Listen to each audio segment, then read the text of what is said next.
नमस्कार, मैं हूं आकांक्षा और आप देख रहे हैं आईबीसी 24 छत्तीसगढ़ से जुड़े हमारे इस खास बुलेटिन में आप सभी का स्वागत है। शुरुआत करेंगे इस बुलेटिन की बड़ी खबर के साथ। रायपुर से मिल रही है। कोयला कारोबारी आकाश सिंघल को गिरफ्तार कर लिया गया है। 15 लाख रुपए की धोखाधड़ी के मामले में ये गिरफ्तारी हुई है।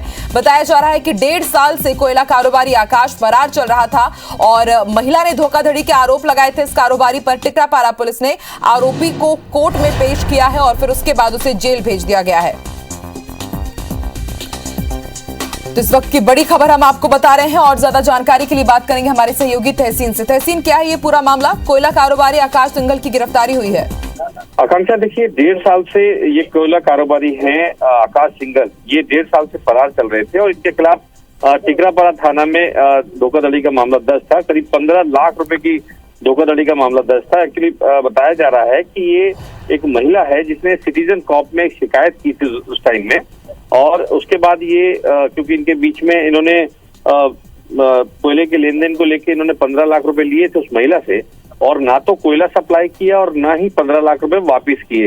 इस बात को लेकर उसने शिकायत की थी। उसके बाद बताया जा रहा है कि क्योंकि ये बताया जा रहा है कि 2021 का ये मामला है, 2019 में संपर्क हुआ था जो शाबांबी ट्रेडिंग है उसके जो महिला संचालक है उनसे परिचय हुआ था। उसके बाद ये लेन देन की बात आई थी। उसके बाद उसमें ना तो कोयला आया और ना ही 15 लाख रुपए वापस किए, जिसकी शिकायत टिकरापारा थाना में की गई थी।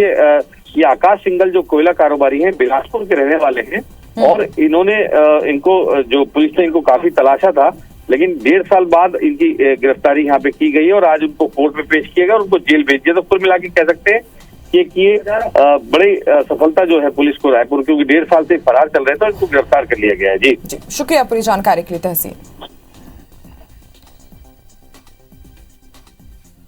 बढ़ते आगे बड़ी खबर बीजापुर से मिल रही है। नक्सलियों ने 3 गाड़ियों में आग लगाई है। बताया जा रहा है कि गाड़ियां सड़क निर्माण में लगी थी और जेसीबी, पोकलेन और मिक्सर मशीन को आग के हवाले कर दिया है। एसपी कमलोचन कश्यप ने पुष्टि की है। प्रधानमंत्री सड़क योजना के तहत ये काम चल रहा था और इस दौरान नक्सलियों ने 3 गाड़ियों में आग लगा दी है। सड़क निर्माण में ये तीनों ही गाड़ियां लगी थी। जेसीबी, पोकलेन, मिक्सर मशीन में आग लगाई है और एसपी ने इस पूरे घटना की पुष्टि भी की है। प्रधानमंत्री सड़क योजना के तहत यह काम चल रहा था और उस दौरान बीजापुर ने गाड़ियों को आग के हवाले कर दिया।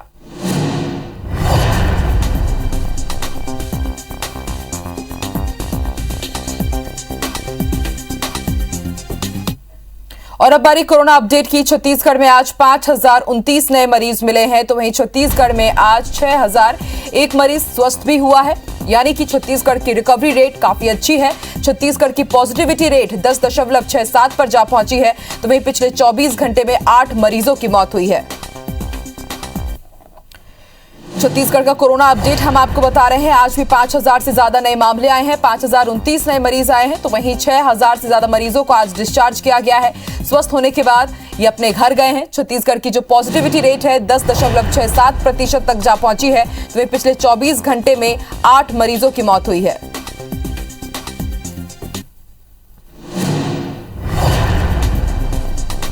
रायपुर में एक बार फिर से सबसे ज्यादा सर्वाधिक 1183 नए पॉजिटिव केस सामने आए हैं और उसके बाद दुर्ग में 712, रायगढ़ में 369 नए केस आए हैं, तो बिलासपुर में भी 300 से ज्यादा केसेस आए हैं।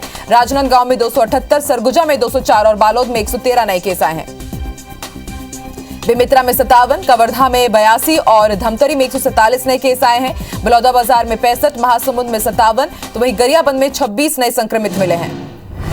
और ज्यादा जानकारी के लिए बात करेंगे हमारे सहयोगी विनय से। विनय, रायपुर में एक बार फिर से सर्वाधिक नए केस मिले हैं कोरोना के और एक बार फिर से आंकड़ा छत्तीसगढ़ में 5000 के पार। देखिए 5000 के पास पे ये आंकड़ा लगातार हो रहा है और आंकड़े जिस तरह से कहा जा रहा था कि धीरे से जो केस है वो नीचे जाने की आसार है, लग रहे हैं, क्योंकि एक बार एक संक्रमण तेजी से आया था, उसके बाद से जो स्वस्थ होने की मरीजों की संख्या वो बढ़ने लगी थी और जो नए मरीजों की मिलने की संख्या वो कम होने लगी थी। तो आसार ये जताया जा रहा था कि जो पीक है ये एक तरह से पीक था और अब धीरे धीरे जो मरीज है वो कम होने, लेकिन एक बार फिर से रायपुर में 1000 के पास में जो संक्रमित मरीजों की संख्या मिली है ये चिंताजनक विषय है। इसके साथ साथ में जो सरकार की और स्वास्थ्य विभाग की सबसे बड़ी जो चिंता है वो मौत है। आज फिर 8 मौत हुई है, कल 15 मौतें हुई थी और इसी को लेकर के मुख्यमंत्री ने भी इनको ऑडिट करने के लिए कहा है। और सबसे ज्यादा जो बात निकल के आ रही है वो ये ऐसी कि वैक्सीन जो लोग नहीं लगवा रहे हैं जिनके कारण से उनकी मौत हो रही है, इसके अलावा जो कोमार्बिड लोग हैं उनकी मौतें हो रही हैं। तो सरकार का सबसे ज्यादा फोकस इस समय जो है वह वैक्सीन लगाने पे है, ताकि अधिक से अधिक लोगों को वैक्सीनेट करके और उनका जो उनकी मौत का जो रेशियो है उसको कम लगाना। लेकिन अब एक चीज और चीज देखा जाए कि जो पिछले चरण में ये देखा गया था, पहले रायपुर, दुर्ग, राजनांदगांव जैसे जिले संक्रमित हो रहे थे, जो महाराष्ट्र से लगे हैं, जो विदेशों से आने वाले कनेक्टिविटी रायपुर में रहती है। इसके अलावा वो धीरे से अब शिफ्ट हुआ था जो छोटे छोटे जिले हैं जो इंटीरियर एरिया के। तो इस तरह से फिर से एक बार ये ट्रेंड वापस से देखने को मिल रहा है कि पहले रायपुर में धीरे बढ़ा था संक्रमण, दुर्ग जैसे, राजनांदगांव, कोरबा, रायगढ़ ऐसे जिलों में संक्रमण बढ़ा था। लेकिन अब जो धीरे धीरे जो ऐसे जिले हैं जहां पर पहले संख्या बहुत बिल्कुल कम थी, वहां पर मरीजों की संख्या बढ़ने लगी है। तो अब ऐसा लग रहा है कि पूरे प्रदेश में धीरे से संक्रमण ये बढ़ने लगा है। जरूरत है कि ऐसे जिलों में जहां पर संक्रमण बढ़ने लगे हैं उन जिलों पर फोकस करके और वहां पर लोगों को वैक्सीनेट करने, आइसोलेट करने और उनकी जांच की संख्या बढ़ा करके उनको पहचानने की जरूरत है। जी, शुक्रिया पूरी जानकारी के लिए बनाए।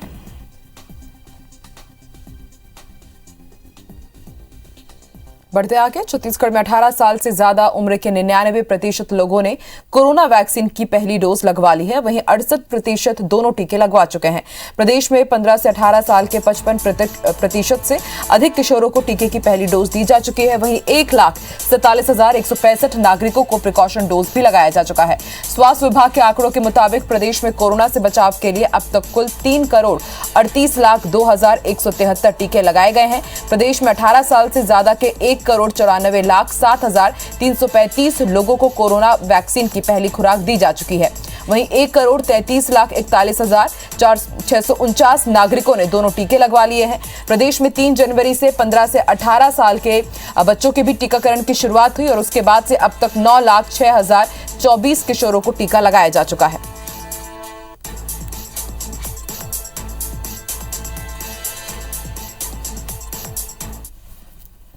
और अब रुक करते हैं कुछ राजनीतिक खबरों का। छत्तीसगढ़ विधानसभा का बजट सत्र 7 मार्च से शुरू हो सकता है और इसके लिए फरवरी के पहले हफ्ते में अधिसूचना भी जारी की जा सकती है। कोरोना संक्रमण के चलते इस बार देरी से सत्र शुरू होगा। हर साल बजट सत्र की शुरुआत फरवरी में होती थी, लेकिन इस बार देरी से होगी।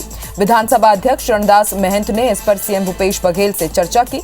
इसके बाद मार्च में बजट सत्र रखने पर सहमति बनी है। संसदीय कार्य मंत्री रविंद्र चौबे भी इस चर्चा पर मौजूद रहे।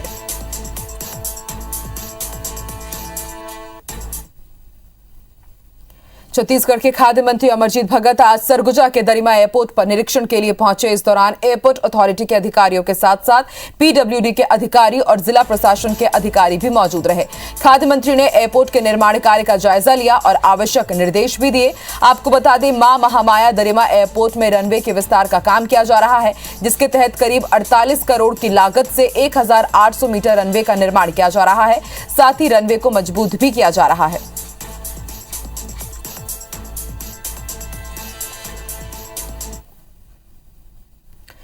कांग्रेस हाईकमान के निर्देश के बाद छत्तीसगढ़ कांग्रेस के विधायक और विभिन्न विंग के पदाधिकारी इन दिनों 10 लाख सदस्य बनाने का टारगेट पूरा करने में जुटे हुए हैं। प्रदेश कांग्रेस कमेटी के अध्यक्ष मोहन मरकाम का कहना है कि कांग्रेस सदस्यता का यह अभियान 31 मार्च तक चलेगा। इस अभियान में कांग्रेस के सांसद, विधायक, पूर्व विधायक, सभी प्रकोष्ठ के पदाधिकारी और कार्यकर्ता जोर शोर से लगे हुए हैं। डिजिटल मेंबरशिप अभियान भी जल्द शुरू किया जाएगा। इसके लिए प्रदेश के सभी जिलों में प्रभारियों की नियुक्ति की गई है। शनिवार से इन प्रभारियों को डिजिटल मेंबरशिप की ट्रेनिंग दी जाएगी। इसके बाद से सदस्यता अभियान में और तेजी आएगी।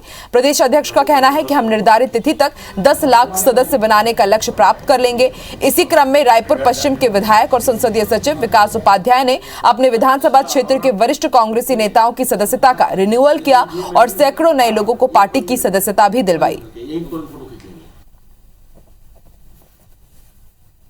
मेंबरशिप अभियान को आगे बढ़ा रहे हैं। उसी प्रकार जल्द से जल्द डिजिटल और ऑनलाइन मेंबरशिप भी होगी, जिसकी भी शुरुआत जल्द होने वाली है।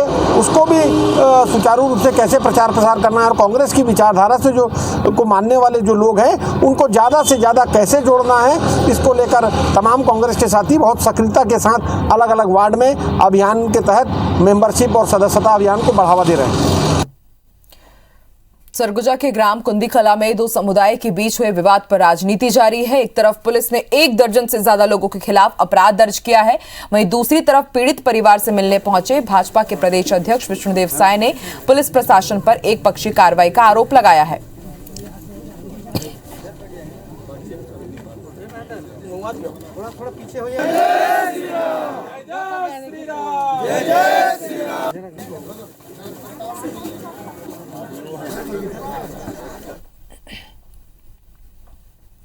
जो बहुसंख्यक समाज है उनके ऊपर में अत्याचार हो रहा है, उनको न्याय नहीं मिल रहा है।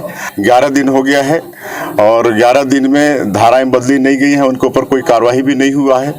जमानती धारा लगाकर उनको उसी दिन छोड़ दिया गया है। ये सरासर अन्याय है और इसका भारतीय जनता पार्टी विरोध करती है। 1 तारीख को जो घटना हुआ है उसकी जितनी निंदा की जाए कम है। भाई उचित कार्रवाई नहीं हुई तो हम भीषण आंदोलन करेंगे जब तक कि न्याय नहीं मिले बड़े परिवार को। 13 लोगों के विरुद्ध कार्रवाई करके उन्हें गिरफ्तार किया और न्यायालय में प्रस्तुत किया। सारी स्थिति सामान्य है। उस स्थिति में भारतीय जनता पार्टी के प्रदेश अध्यक्ष को उस गांव में जाना और एक जो सौहार्दपूर्ण वातावरण है उस वातावरण को फिर से उकेरना ये उचित नहीं है। छत्तीसगढ़ में बिजली कंपनियों ने गर्मी के लिए अभी से ही तैयारी शुरू कर दी है। बिजली वितरण कंपनी के अधिकारियों के मुताबिक इस साल पीक सीजन में बिजली की मांग लगभग 5,500 मेगावाट तक पहुंच सकती है। पिछले साल गर्मी के सीजन में खरीफ फसलों के लिए कृषि पंप चलने से बिजली की डिमांड लगभग 5,100 मेगावाट तक पहुंच गई थी। इस डिमांड को मैनेज करने के लिए वितरण कंपनी को काफी मशक्कत करनी पड़ी थी, क्योंकि राज्य के जनरेशन प्लांट से सिर्फ 1,900 मेगावाट की बिजली ही मिल पा रही थी। बिजली वितरण कंपनी के मुताबिक अधिकतम मांग 5,500 मेगावाट तक जा सकती है, लिहाजा अभी से बिजली की व्यवस्था की प्लानिंग की जा रही है। जनरेशन कंपनी के अलावा सेंट्रल पूल से बिजली लेने के साथ ही निजी कंपनियों से भी पावर परचेज एग्रीमेंट किए जा रहे हैं। अधिकारियों का दावा है कि लोड शेडिंग की स्थिति नहीं आएगी।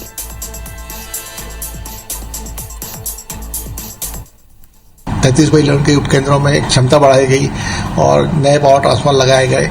वो सब इतने बड़े स्तर पे हुए हैं, उसके कारण कहीं पे भी अब ओवरलोडिंग की स्थिति नहीं रहेगी। जो 33 केवी लाइन, 11 केवी लाइन जो ओवरलोड हो रहे थे उनका भी काम चालू हो गया है। जनरली फरवरी के बाद में पावर की डिमांड बढ़ती है, उस समय फिर बढ़ना चालू होता है। जैसे अभी 3500-3600 है वो 3800 हो जाएगी और अंततः हो सकता है 4600 मेगावाट भी अप्रैल में भी पहुंच जाए।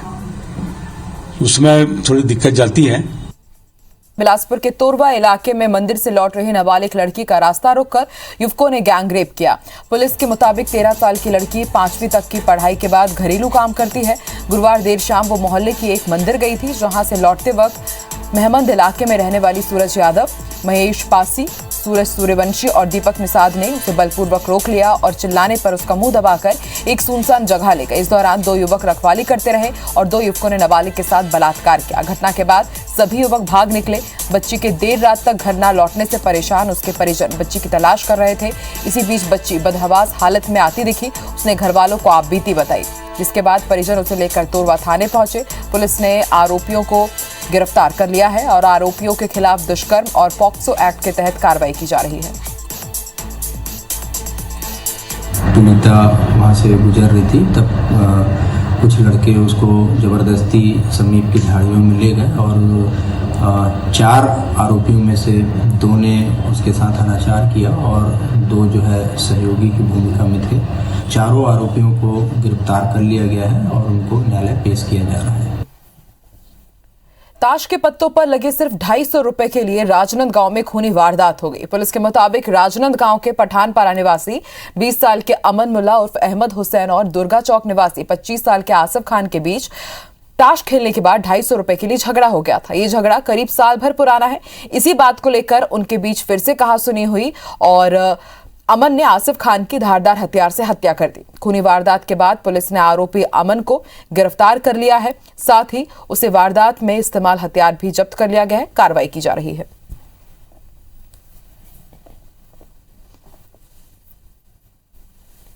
चाकू से गोद कर हत्या कर दी। वजह रहा 1 वर्ष पूर्व इनका 250 रुपये को ताश खेलते समय विवाद लेन देन जो हुआ था, उस विवाद के कारण पुराना रंजिश हुआ। उसी कारण घटना को उसने अंजाम दिया है। अंजाम देकर फरार हो गया था अमन मुल्ला, जिसको पुलिस ने पकड़ लिया है।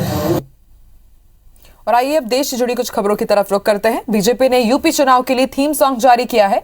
सीएम योगी आदित्यनाथ ने इसे जारी किया। चुनावी थीम सॉन्ग में धार्मिक नगरी अयोध्या, काशी और मथुरा को केंद्र बिंदु बनाया गया है। इसमें यूपी सरकार की उपलब्धि दिखाई जा रही है। भाजपा की इस नई प्रचार लाइन को योगी आदित्यनाथ ने जब पेश किया तो उस मौके पर केंद्रीय सूचना प्रसारण मंत्री अनुराग ठाकुर भी मौजूद थे। इसके अलावा प्रदेश अध्यक्ष स्वतंत्र देव सिंह, दोनों deputy chief minister Keshav Maurya और दिनेश शर्मा भी उपस्थित थे। इस मौके पर योगी आदित्यनाथ ने सपा, बसपा और कांग्रेस के साथ अन्य दलों पर जमकर प्रहार करते हुए कहा कि वंशवादी, जातिवादी राजनीति का दौर अब खत्म हो चुका है। भारतीय जनता पार्टी आज प्रदेश की आवश्यकता है और इसी भाव के साथ आज भारतीय जनता पार्टी ने अपने प्रचार अभियान का शुभारंभ भी किया है। अपना थीम सॉन्ग भी यहाँ पे लॉन्च किया है। जनता जनार्दन का आशीर्वाद भारतीय जनता पार्टी के प्रत्याशियों को प्राप्त होगा।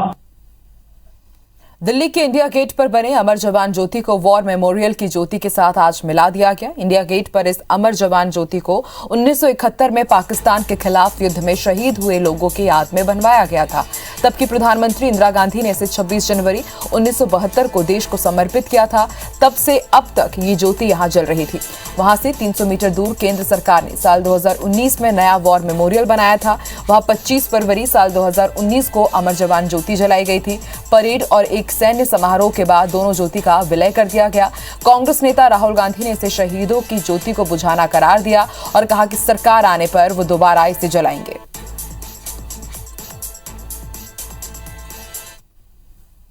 इंडिया गेट पर आजाद हिंद फौज के सेनानी नेताजी सुभाष चंद्र बोस की प्रतिमा लगाई जाएगी। पीएम मोदी ने इस फैसले के बारे में जानकारी दी। उन्होंने बताया कि प्रतिमा का निर्माण चल रहा है। इस बीच 23 जनवरी को सुभाष चंद्र बोस की जयंती पर प्रधानमंत्री नरेंद्र मोदी नेताजी की एक होलोग्राम प्रतिमा का अनावरण करेंगे। केंद्रीय राज्य मंत्री प्रहलाद पटेल ने इसका स्वागत किया है। केंद्रीय खाद्य प्रसंस्करण उद्योग और जल शक्ति राज्य मंत्री प्रहलाद पटेल ने कहा कि प्रधानमंत्री नरेंद्र मोदी ने इंडिया गेट पर नेताजी की प्रतिमा लगाने की घोषणा कर उन्हें सर्वोच्च सम्मान दिया है। प्रहलाद पटेल ने कहा कि इससे पहले गणतंत्र दिवस से जुड़े आयोजन 24 जनवरी से शुरू होते थे, लेकिन इस साल प्रधानमंत्री नरेंद्र मोदी ने नेताजी के जन्मोत्सव यानी कि 23 जनवरी से कार्यक्रमों की शुरुआत करने की घोषणा की। ये स्वागत योग्य कदम है। केंद्रीय राज्य मंत्री प्रहलाद पटेल ने जबलपुर के सेंट्रल जेल में नेताजी सुभाष चंद्र बोस की स्मृति में म्यूजियम बनाने के फैसले पर भी खुशी जताई और इसके लिए उन्होंने राज्य सरकार का आभार जताया।